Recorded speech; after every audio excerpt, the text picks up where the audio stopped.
Well, Campbell Hashif. Hammy come on. Gléidheadh. Agus Che and Tenham a Horst. Mary Matheson. Gléidheadh. Agus Colaisde How. Mashavod. Mashavod. Gléidheadh. Agus Catch and Jack the Hocal. Roseburn. Roseburn. Gléidheadh. Agus Hanata sin Fashged Hogama na Campbell. Agus Melissa got Che Swanya go happens. Che and Tenham about at the Gléidheadh, no Ahad. Caterod. Yeah, what was your father's name and your mother's name? Oh, Danny. Danny? My mother's name was Katie Lysa. Katie Lysa. Okay, and what was your maiden name before you married Matheson? McPherson. McPherson. Okay, with that. Gléidheadh. Agus Balisak at Che Colaisde Hannick and Muchadakat as a John Dewey. Oh, Hannick na has for Uist. Uist.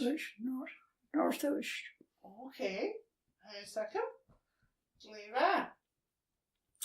Agus Kevin Hoodoo Elwas at a Gaelic. How did you learn your Gaelic? The Gaelic had always is the But hold it on your brain. I guess na cars to me, could you? Yeah, oh, my shin man. Yeah. I guess, an old Gaelic am's the skull. Knew it about big. Harrow. I guess, but be it the brain Bewa. Am's the skull. Yeah, so yeah. Now, in this, son Fiowen Eknachel Gaelic, has in the Delabrain am's the Bewa. So, what is your name in English? Mary Isabel. Matheson. Gléidheadh. And where are you from? What is the name of this place you're from? Oh, Riverdenish. Riverdenish? Riverdenish Centre, I guess. Okay. Yes. Riverdenish Centre. But it's also got the name Big Marsh Road? Is it? Yes. Oh, it's a beautiful spot here. Very nice. And so where were you brought up? Roseburn. You were brought up in Roseburn, which is not far from Waikagama. Right. And do you know your genealogy, where your father and mother's background? You know, you're the daughter of Danny, was it? Danny Cowell. Danny Cowell? McPherson. Gléidheadh. And your mother was? My mother was Katie Lysa, Rory Cognac. And what was her maiden name? Matheson. Oh, she was a Matheson too. Okay. Gléidheadh. And do you know where your people came from in the old country, from Scotland? My mother's people came from Loch. Okay. And my father's people came from Uist. Gléidheadh. And how did you become familiar with Gaelic in the beginning? Oh, You heard it right away. Heard it. Yeah. At home. Yes. And did your grandparents live with you for a while at home? No. Were they living when you were small? Your grandparents? My grandfather Matheson was, but he lived over in Lord's Highlands. Okay. There was another Billy Matheson. His uncle was Billy Matheson, so he was a preacher. Okay. Well, that's good. So your husband's name was Billy William Matheson, and he was a good fiddler. Mm-hmm. Yes, I heard him many times. Indeed. He used to play a lot in Port Hawkesbury. Oh, yes. At the nursing home. When my mother was 7 years he was playing there. Yes. Indeed. So, you had a lot of Gaelic around you when you were growing up. All the neighbours spoke Gaelic. And did they have any concerts or ceilidhs going on when?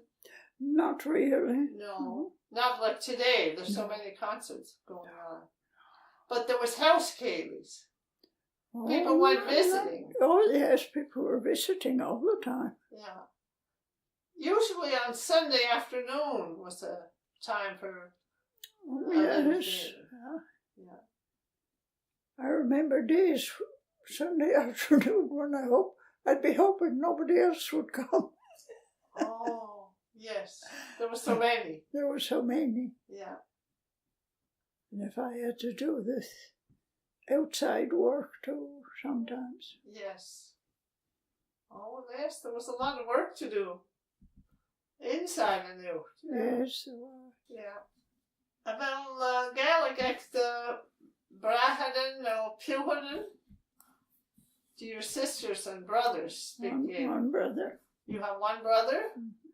And where does he live? Oh, he's passed away. He passed away, okay. But he had good Gaelic too. Well, he had some more than me. Okay. What was his name? Malcolm. Malcolm. Okay. So I'm going to whistle and a ceall. Do you like the music? Oh, yes. Yeah. My son Malcolm plays the mandolin. He's got a little band. Oh, good. Excellent. Great. The mandolin is a nice instrument. Yes. His wife plays the guitar. Good. That's great.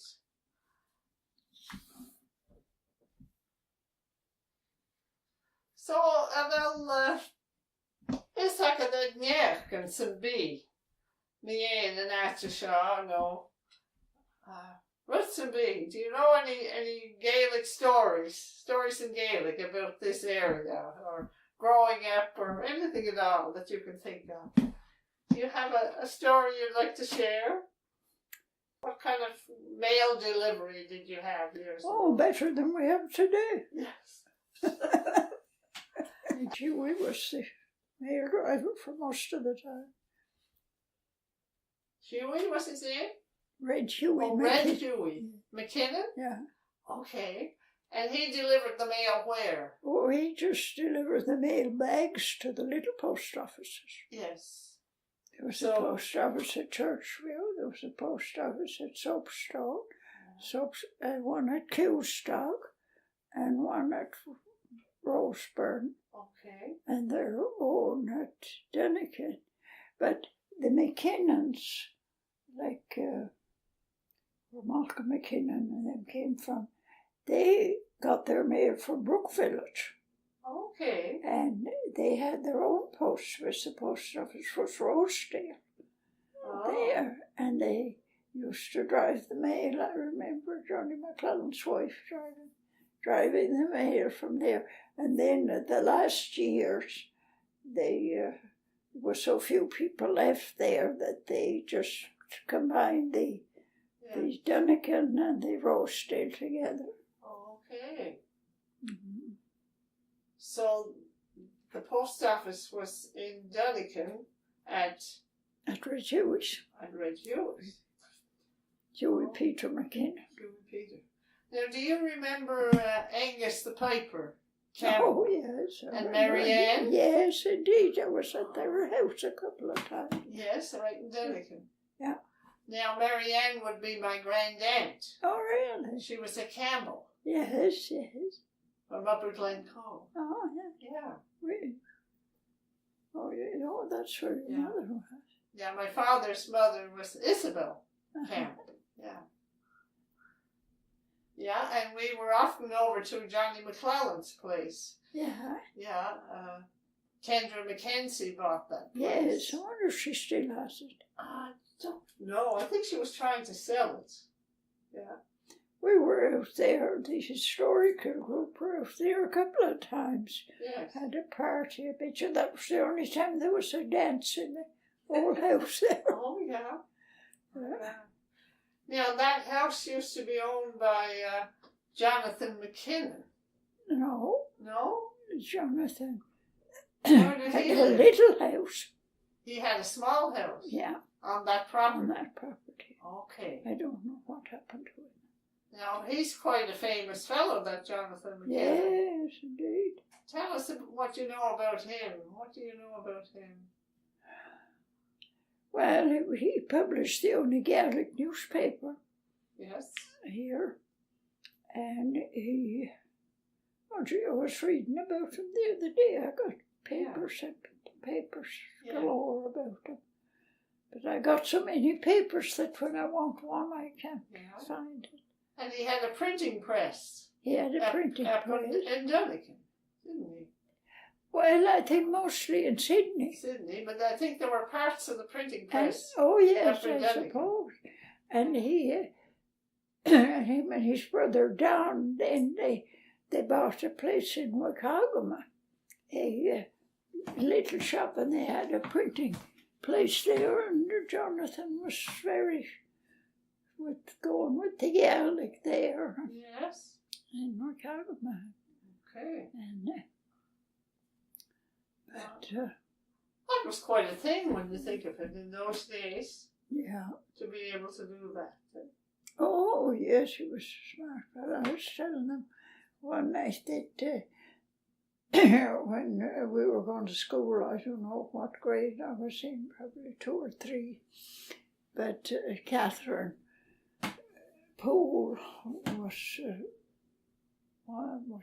Johnny McClelland's sister, Red Johnny, and she and Jonathan wrote a song for this school. We were having a party, closing school day, and there was pictures, but I lost mine, and I tried, unless Peter Ferguson had one, I don't suppose there's any left.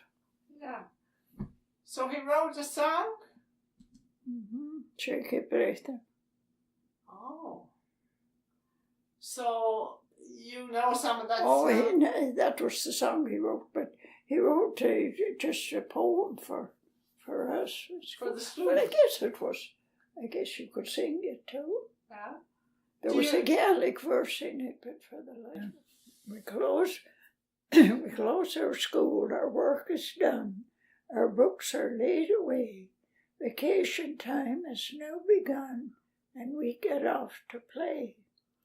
We now can read and write and spell, we know the verb to be. Arithmetic, geography, and loads of history. But now no pencils, pens, or books. We're off to have some fun. We'll climb the hills and wade the brooks. We'll holler, skip, and run.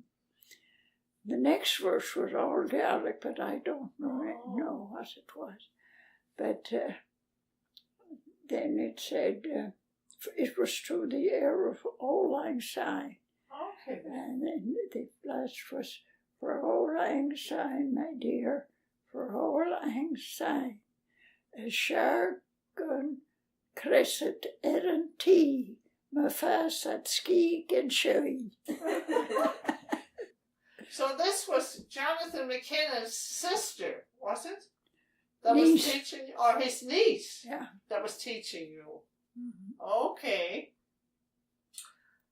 So do you remember what year that was? Around 19...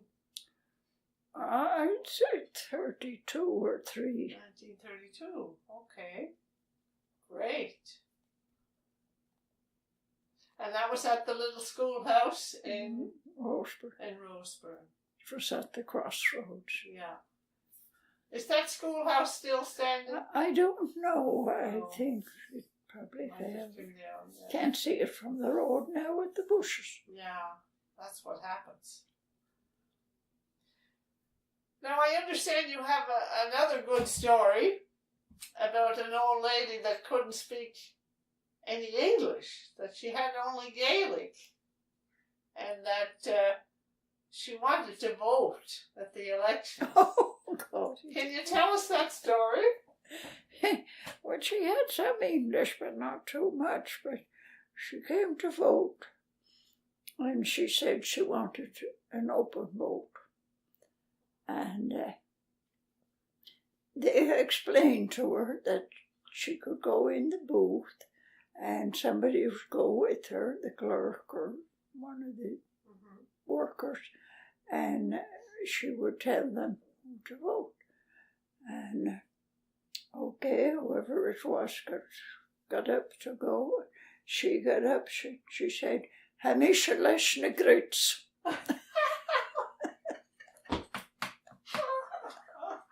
So she revealed her vote. Yes, right there. She wasn't making a secret of it. No, it wasn't a secret ballot at all. Eh? Well, that's good. Good for her. So you have any other stories that you remember? Wasn't there, years ago you'd be hearing some forerunners? Oh yeah, there was lots of horses. Do you have any of those stories? I used to hear them in Glencoe. Yeah, I'm sure you did. They'd be seeing lights and different things in the sky, you know. Well, there were some people said to have double sight. Yes. They could see what was going to happen. Yes. And I do believe that, you know, them. But there was an old lady lived in Roseburn. Mary Matheson was her name. Now, I don't know at the time of that she saw this thing. Was she alone then, or what? It was long before my time. Anyway, she was in Wakagama, and with her horse and buggy, I guess.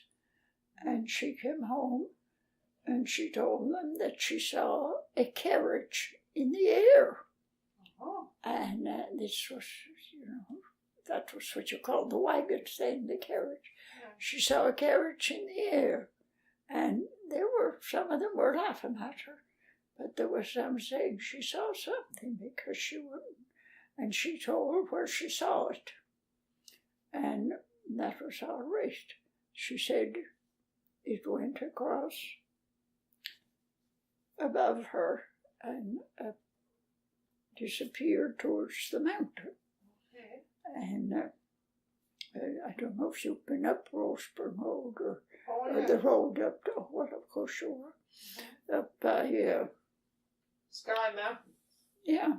Yeah. And then when the plane crashed on Skye Mountain, that was the track, the plane, that was the way the plane, the same as she saw it.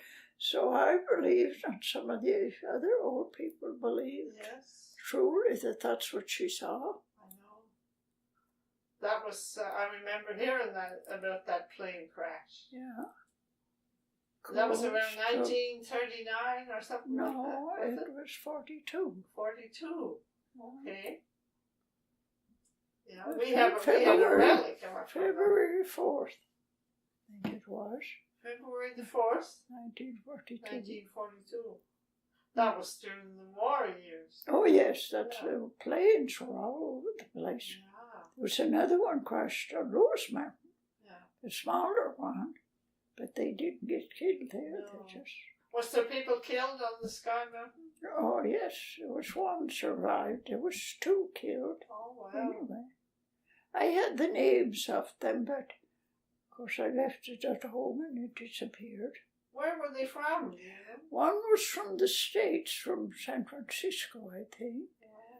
the fellow that survived was from Ontario. Wow. And I think another fellow that was killed was from Saskatchewan, I think. Wow. Someplace it was. But when the Indians were the first to get there, it was a cold, stormy night in the winter. Yeah. And the Indians found the fellow. He was wandering around. He was in shock. He didn't know where he was or what happened or anything. Wow.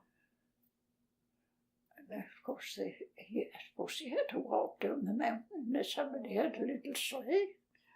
Well, they would help him come down. Oh, they took him down. Yeah. They took him to Wattling's house, what is now the funeral home. Right. And they took him there, and he was there for 2 or 3 days. But nobody was allowed to see him or to question him or anything. Until officials came and took him away. I had a ring made out of one of the pipes. Yeah. Everybody had. Yeah, there was. were We had a little jar with something in it from the blade my father had. But the other one that crashed on Rose Mountain, it was, I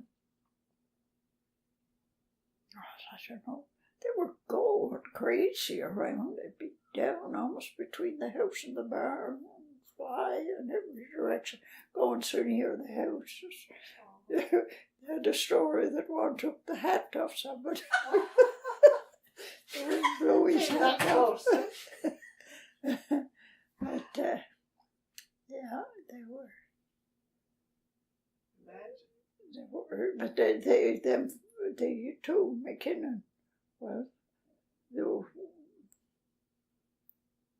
one of them dead, but the fellow that was there was sister and brother, you know, who Jessie Beaton is married to, and they, or was married to, they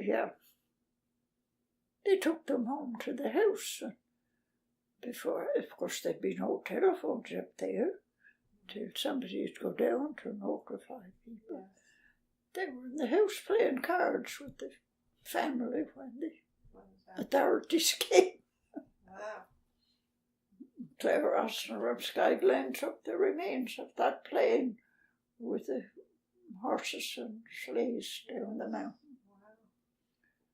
That was quite the story. I remember one time my father had been sick and he was in the hospital quite a while. But anyway, there was a prayer meeting in the area, neighbourhood, and my mother and my aunt wanted to go to the prayer meeting. So I guess I was in grade 8 or 9 then, and I was to stay home with my father. So I started reading. I had a French book. I couldn't say the words in French, but I could translate it. So I started reading this story to my father. And he said, wait, he said, that's the story they used to tell me in Gaelic when I was small. Good. Forget now what it was. Then there was Keirkin and Coakin and Butterbeck and Ripe, and I don't know any more about them. There were little rhymes. Little rhymes. Yeah. And what about Gaelic expressions like Hanyal Comas Ed? Henny Cannach a Roine. Hanyal Cannach? Cannach. He didn't buy. That's right. He didn't buy it. Henny Cannach a Roine. And that means he didn't have to buy that. That's it. It came natural. Yeah. You told me one the other day that says where the little stream meets the, the big brook.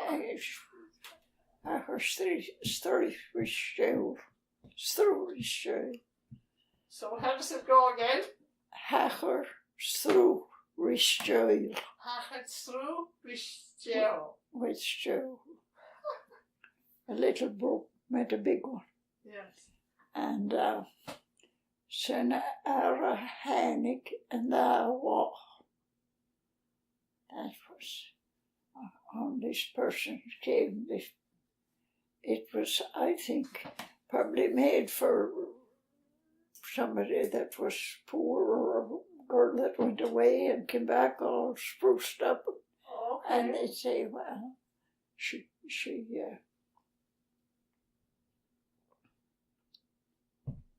and Hannig and the walk. It was another day came on her.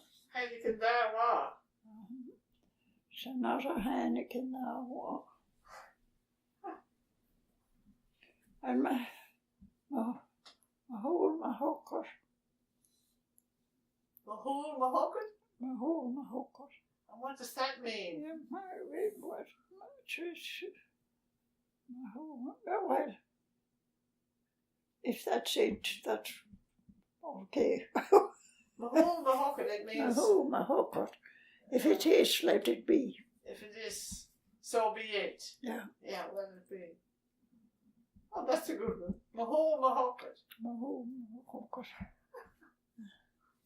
When the mail driver got to his own house, that was the last post office, and it would be quite late when he got there. And there was people in waiting for their mail. And there was a fellow had been around, he was sort of a ne'er-do-well, I think. I forget what his name was, but anyway, there was mail came for him. And the postmaster told the crowd that was waiting for their mail, and he said, what'll I do with this letter? And where will I send it? And Sir Alec said, try purgatory.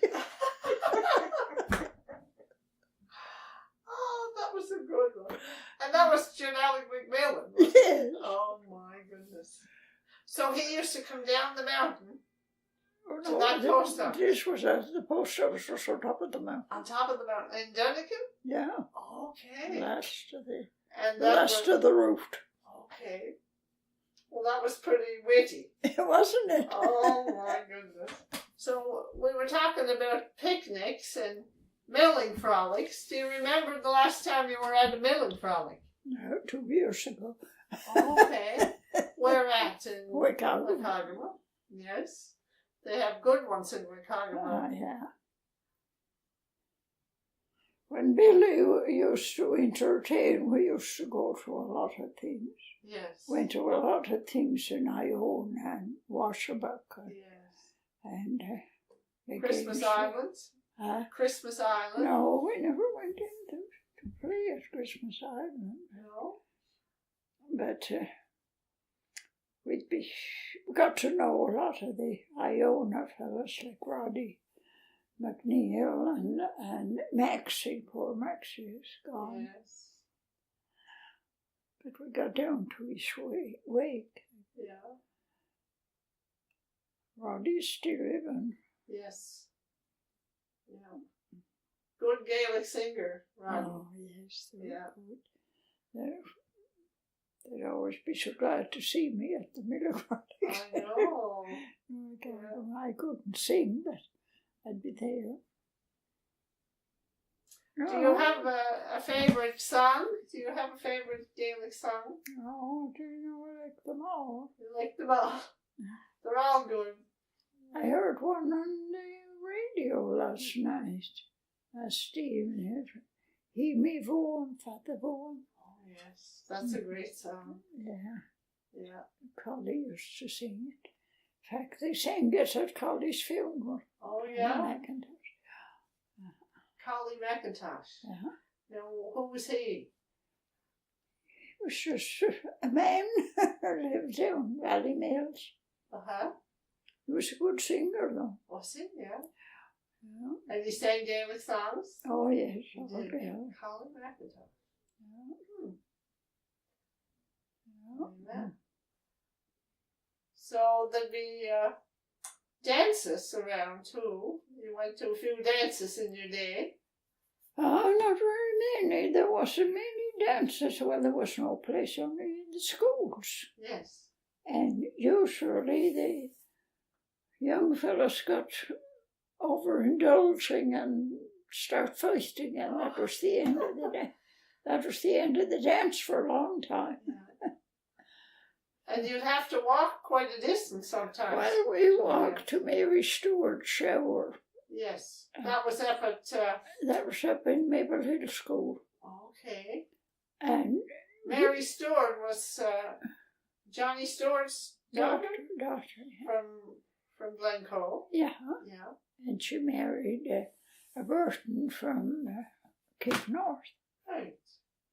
In fact, I was talking to a son of theirs on the phone. Uh-huh. He was going to come to visit me, but he never got here yet. Oh, they'll come. They're very clannish. Yeah. Yes, Mary Stewart stayed a winter at, Shandan lived in Roseburn and Stewart. Yes. And they all used to work in the camps. Okay. And this Alec Burton came to work, and after the camp left Roseburn, it was out to Dunakin or perhaps in Glencoe. I'm not sure where it was, for someplace out there. Anyway, Alec Burton met up with Mary Stewart. Everybody said, oh, he won't come back. But he came back and they got married. Yes. Had a big family. Yeah. But we walked, we left home. I don't know what time we left home. It was about 2 miles to our school. Mm-hmm. And then it was 2.5 to the foot of the mountain. And up the mountain there was snow. And us with little shoes on. Wow. And we plunged through the snow all the ways up to the school. It was a long. I know. And steep. Huh? A lot of hills. A lot of hills. Yeah. And there was Angus MacKinnon had the fiddle, and then some of the camels came with the fiddles. Yes, from Upper Glencoe. Yeah. Yeah. John Willie? Yeah, I think so. And a bunch of them. What was the other fellow's name? I forget now their first names, but it was the Camel boys. And Marty Angus McGinnis had the fiddle. Mm-hmm. And I think his niece, Jessie McIntosh, had a guitar. Oh, wow. So they were all taking turns. Lots of music. Playing. Yeah. And they were dancing and drinking tea. They didn't fight. Nobody fought that night. Then we had to turn around and start home. I said Johnny Stewart came with the horse and sleigh to take the presents home. Wow. And we started home. Going by the farms and all the men were going out to do the barn work. So we got home. My father was after getting up. We just changed our clothes and out to do the work. Yes. But oh, glory, it was a long walk. It was, indeed. Do you remember the Donald Hueys? Huey Donald Huey and Peggy Donald Huey and Sadie? I remember Huey. I don't really remember too much about them. I had the names of a lot of them. Mm-hmm. The Mackay's girls, and the Canucks. What about the White Millers? And the White Millers. Yeah. Who did you know there now? Charlie, I guess. Charlie the Miller, yeah. I used to say Angus. No, I didn't know that girl. No. Okay, Angus. Angus. Yeah. He was a good step dancer. Oh, he was a good step. And what was the other fellow? Johnny. At one. No, this fellow was at Canucks. Oh, at Canucks. I don't know. Sandy Archie. Sandy Archicana. No, I remember him too. Yeah. That's where the Mackisons were. Yes, Mary Jane was there. Yeah. Yeah. And the other Canach was there was John Alec. John Alec. Yeah. I don't know who this young fellow was, but he had all the dancers dancing away. Yeah. And Katie Ann's. Katie Ann's. Yeah. You know them? I didn't know them very well, but I knew who they were. And Yes. Yeah. talked to herself a few times. Yes. Good memories. Well, it's slipping. Yeah. No, but those days Oh, were yes, fun. You know, yes, there was yes. a lot of fun. Oh, God, yes. People made their own fun. Uh-huh. Yeah. I remember walking home that night from Mary Stewart. Jimmy McGregor. You remember the McGregors? They were taking it around. Indeed, yes. Jimmy McGregor was with us, and Malcolm, my brother, Mary McGinnis, and Mary McGinnis, and no connection between Mary McGinnis and me. But we were all walking together, and oh my God, we were getting so, and they were carrying the guitar and the fiddle too. We were getting cold, and Jimmy McGregor was working over in Bruce Mills at David MacDonald's, and he scooted up the mountain to go to the party, you know. But coming back, he couldn't face the mountain, so he was walking around the road. It was a long ways from there to Bruce Mills. But he got to Johnny Cummings's after we turned off on the Roseburn Road, but Jimmy was the last one of the group, and he got to Johnny Cummings. Johnny Cummings was harnessing the horse, going to the forge at Sandy Gillis's. Okay. So Jimmy McGregor got a ride always over there. That worked out pretty That good. worked out good, really. That's good. Yeah. So you've seen quite a few changes over the years. Oh my, yes. With regard to Gaelic, eh? Yeah. One time every house was speaking Gaelic, and now it's... And the neighbours different. were, you know, you watched out for the neighbours. Yes. If there was a house, if there was no smoke or no light, Yeah. somebody'd go to see what was wrong. Yes. If any animals got in distress. Mm-hmm. It wasn't funny, but it was kind of funny. One of the neighbours, the next door neighbour to us, my brother was splitting wood, and the girl from the house came over. And my father, I was in the barn, milking or something. My father's memory was going, he wasn't catching her. So but Jenny came over the hill and she was crying. And she wanted Malcolm to go over to help her father with the animal that died. I think it had fallen in the brook or something, and they'd have to move it. And after Malcolm was Jewish, my father came out and he thought it was her mother that died. Oh. What a job I had to try to Oh, dear God. Yeah. Different reaction then. Yeah. When you heard the real story. Yeah. But yeah, well, it was hard for him to catch it. Yes. Wow. Sometimes, another time, the radio was on in the morning, and they told a fellow that got killed in Waterford, I think it was. And he was sitting, my father was sitting down, he said, "That's one of Dunakin Eels." They were from Dunakin or Glencoe too, Dunakin MacKinnon. And I said, "Oh yeah, just past it. Didn't it come out in the paper then? That's who it was." Yeah. Wow.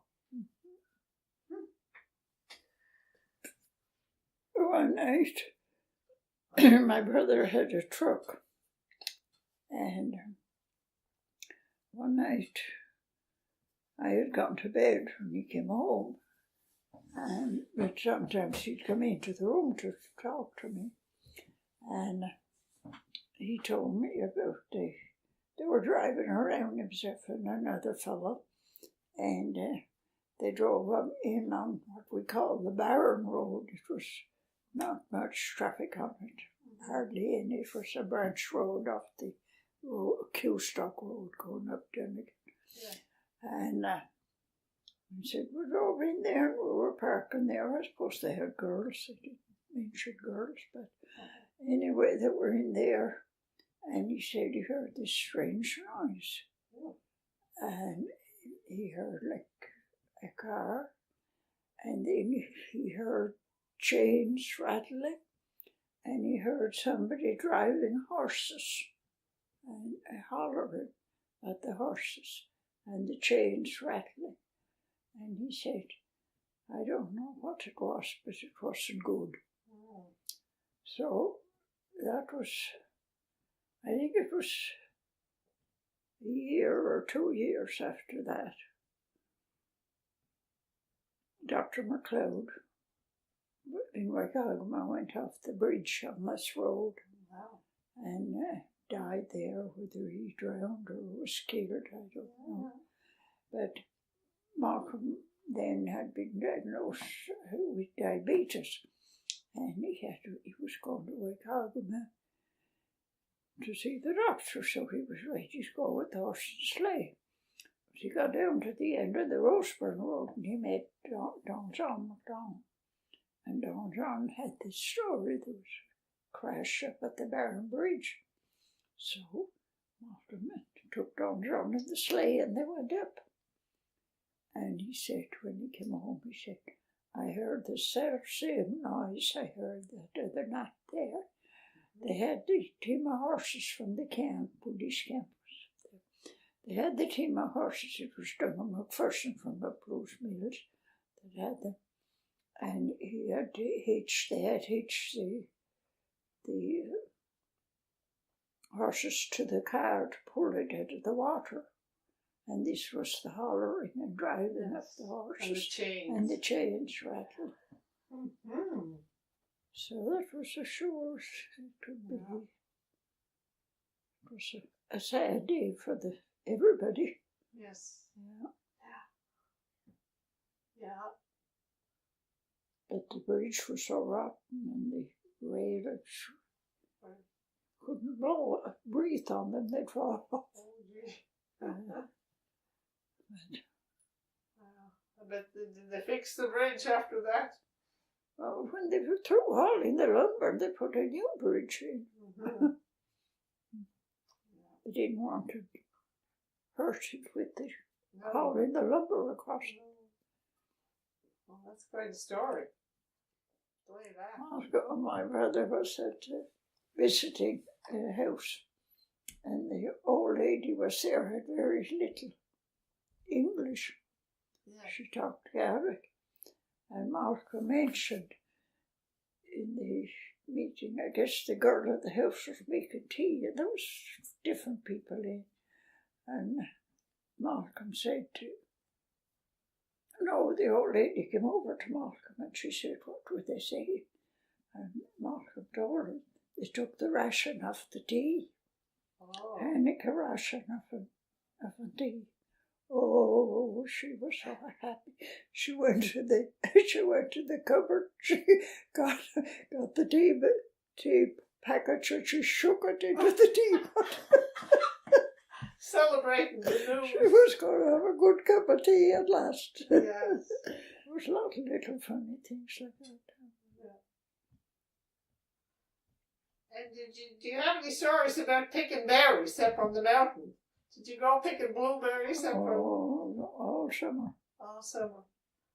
What was the name of the mountain you picked? Campbell's Mountain. Campbell's Mountain. We called it the bank, the part where the blueberries were. Yes. Yeah. We were kids, I remember 5 or 6 cars at our place. with people leaving the cars and walking up the mountain.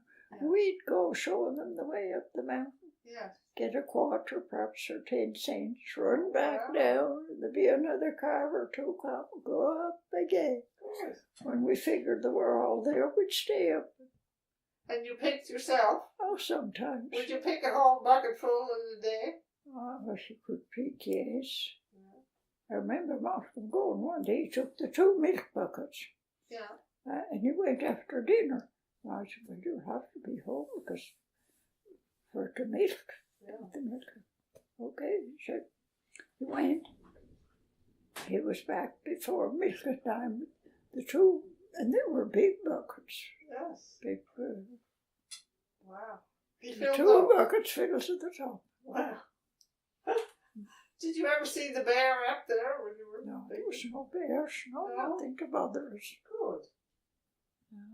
There was no bears around them days. Not them days so much. Once in a while you'd hear a bear, Mhm. but very seldom. The sheep used to pasture on the mountain. Yeah. All the sheep from Roseburn and from Stewart there. Yeah. They'd be all the old vacant farms. Right. And they'd be on the other side of the mountain, like on the, not on the bank where the blueberries were. I don't know if they'd be able to survive today with the coyotes and the No, you couldn't do that today. no, Kids couldn't go running in the woods today. no. No.